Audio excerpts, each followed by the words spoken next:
Hello everybody, it's Friday. That means it's time for another topic of the week. So, first things first, last week's topic on competitiveness, I don't know what you said yet, because as I'm recording this is actually like 3 minutes after I recorded the other one. And that's mainly because as you're watching this, I'm probably still flying back from the UK. I've been in the UK all week for business, so I haven't had a chance to do any hobby, or do I know what you said? I had to pre-record this video. But that's okay. I'm sure it's all interesting, but we're going to jump right to this week's topic. So last week we had the big reveal of finally the Khorne Dragon is going on pre-order, and he's available on the 26th of October. He clocks in at a mighty $580 US, more expensive than even Smog, and he's a big, massive 1,200 point monster. This is the first sort of real Forge World AOS release we've seen in a while. And my feelings about it, as I talked about on the show this week, are not entirely positive. But I want to know first off, what do you think of the big Khorne Dragon? But secondly, here's what I want to ask. What do you think of Forge World and their models in general? What would you like? What do you see them as? Do you like having them in the games? Do you like having the options? Do you want to see more support from Forge World for AOS now that this big dragon is finally cleared out? Because this has been a long project they've been working on. What do you want to see Forge World pick up next? And how do you feel about Forge World in your games in general? Like, this model is really interesting because it's this huge bespoke, very specific, very expensive creature. I wouldn't call it highly competitive by the previous week's definition in the game, but it's fine. And is that the right way they should be designing their stuff? Should Forge World almost take the attitude of being a more boutique miniature company? Making the more unusual things probably for artists, for collectors. And the stuff they're doing isn't like hard edge competitive. It never becomes a requirement where you got to go out and buy these expensive toys for your game requirement. If you take the hard version of competitive. But they're there. They're just neat options.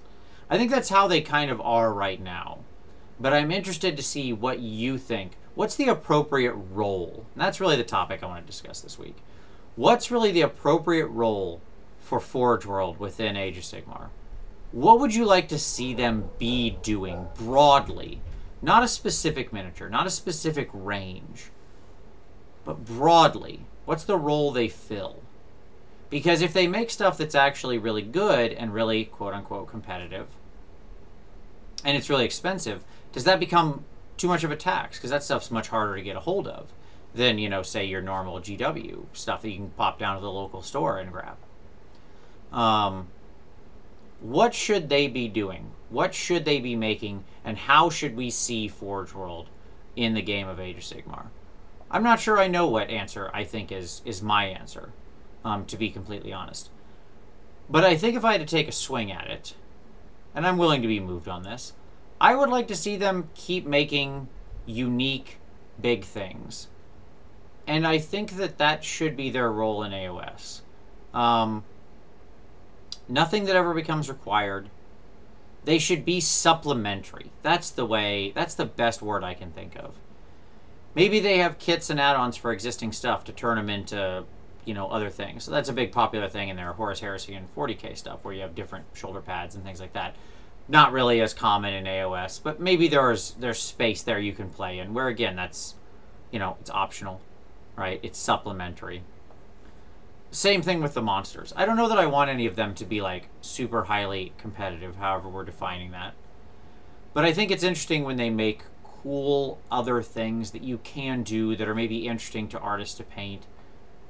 Again, yeah, almost like boutique in the way that they're treated. And they're a neat option. A fun thing you might randomly see in a game, but they don't ever become a requirement. They never become a necessary component of the game as we see it. So that's my feeling. But do you agree with me?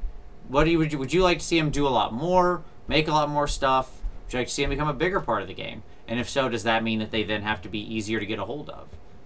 Easier shipping, easier distribution of the stores, etc. So, as always, Interested in your responses to this one for sure. So drop that down in the comments. Let me know what you think.